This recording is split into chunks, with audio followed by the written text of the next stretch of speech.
just mentioned that the president is going to attend the dignified transfer for these families. Given what Secretary Hegseth said this morning, is it the position of this administration that the press should not prominently cover the deaths of U.S. service members?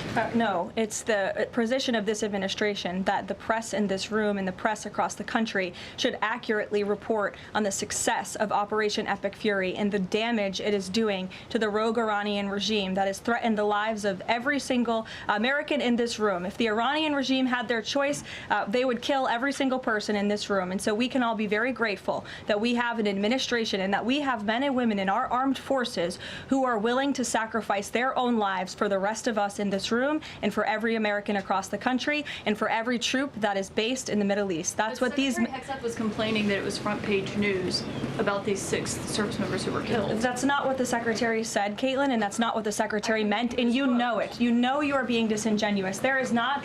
We've never had a Secretary of Defense who cares more... Drones get through or tragic things happen. It's front-page news. I get it. The press only wants to make the president look bad. Yeah, As you know, we cover the deaths does, of U.S. service members under every president. The press does only want to make the president look bad. That's a fact.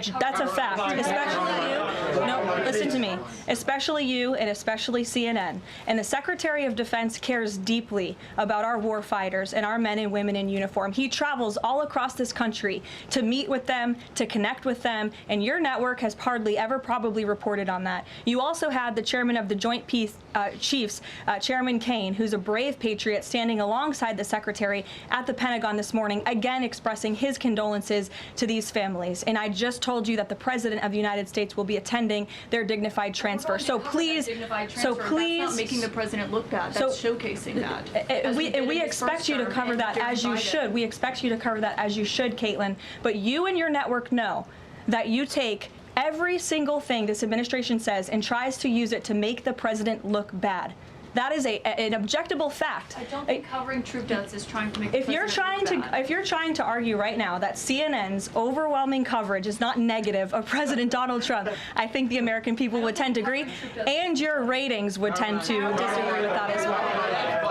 Go ahead. Thank you so much on the school.